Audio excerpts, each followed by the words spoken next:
喂，Playmate玩咩好？邊度好玩？我哋去玩。香港地唔可以賽車就一定噶啦，但又冇地方玩卡丁車。而澳門最近新開嘅室內卡丁車最平都要200蚊一個人，計埋來回車費，起碼都350蚊。作為卡丁車愛好者嘅 Seiko， 最近發現咗深圳有一間，只係需要108蚊一個人就可以任玩1個鐘，超抵啊！我哋今次一於連埋周邊商場、酒店、郊遊徑，遠離旺區，人少少，悠閒寧靜咁樣玩返2日1夜，係咪唔錯呢？想知2日1夜光明區短 trip 可以點玩？即刻去片！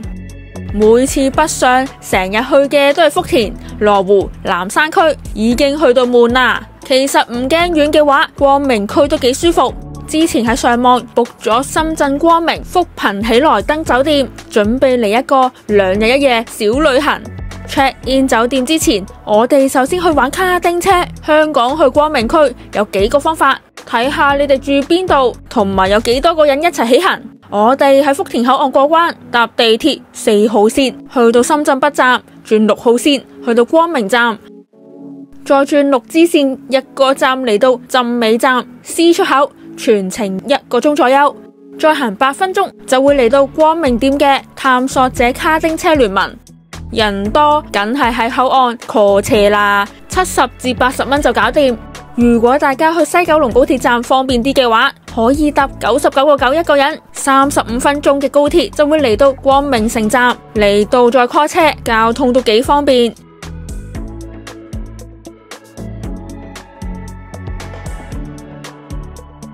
探索者卡丁車聯盟成個場足足5萬幾尺，主打室內卡丁車，裏面有 locker 可以用。除咗休息區之外，仲有快餐、飲品嘅小食吧同埋夾公仔。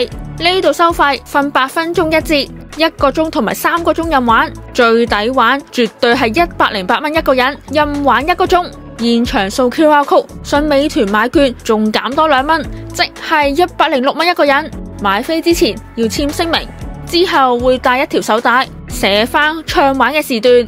之前玩過深圳同類嘅卡丁車，一場8分鐘競賽都要成83蚊左右，就算室外場價錢都差唔多，反而呢度108蚊就可以玩足1個鐘，簡直係超抵。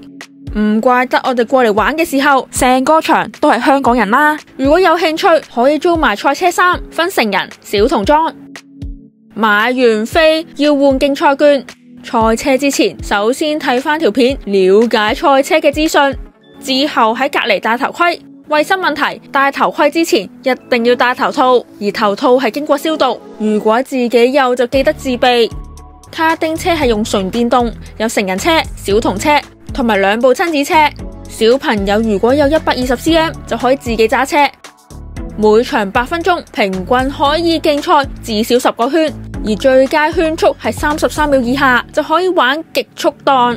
更有機會報名參加探索者卡丁車聯盟舉辦嘅所有賽事。我哋見到展示板最快嘅圈速係28秒。賽車場地佈局都幾逼真，有寬敞嘅直道俾車手盡情加速，又充滿挑戰性嘅彎道，例如緩彎、組合彎、髮夾彎等等。上咗車之後，職員會收返競賽券，又會簡單講解多次油門、剎車、褪車掣嘅用法，會再三叮囑安全事項。Seiko 體驗完一次之後，覺得就算新手都容易控制。賽道闊又平坦，經過唔同彎道，超刺激。而賽道會放車胎，保障安全。就算同一場有唔同水平嘅車手，大家安全意識都好高，唔會直撞。玩完一場，可以喺顯示屏或者微信小程式 check 返個成績。等玩下一場嘅時候，可以喺小食吧點餐，有多款小食、意粉、飲品等等。玩過2次競賽，因為已經熟習場地，所以轉彎嘅時候更加放膽。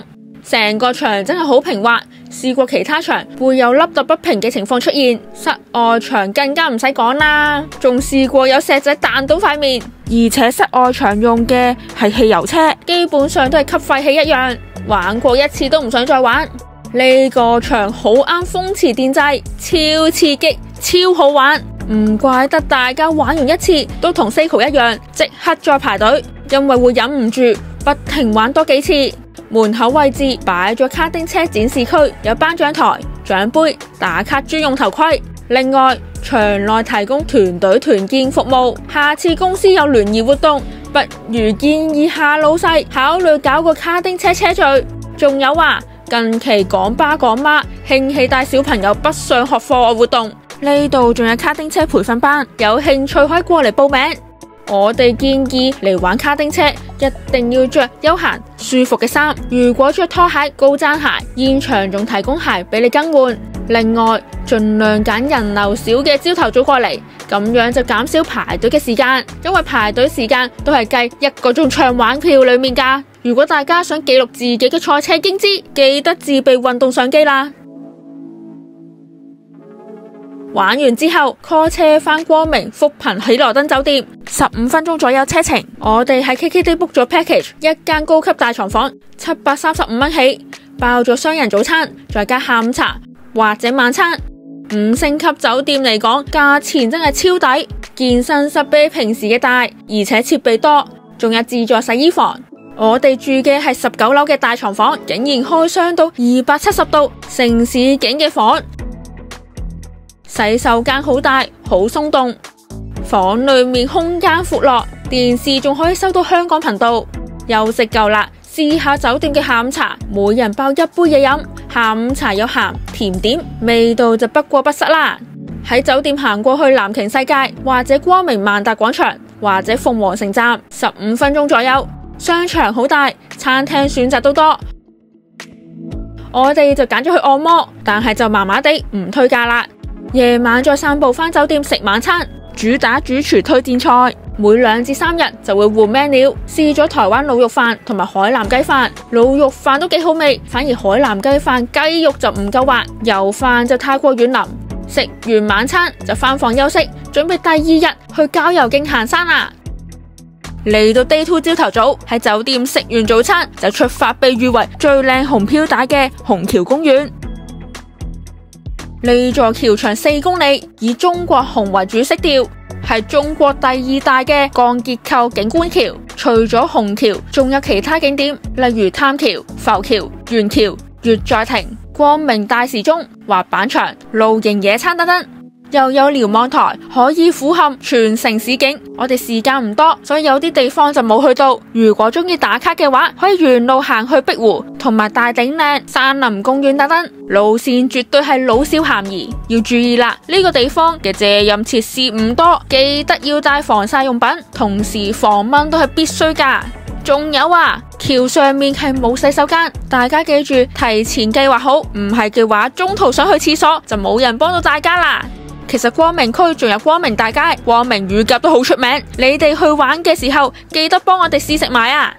如果你中意呢條片，記住 like、訂閱、share 同埋留言俾我哋下條片見，拜拜。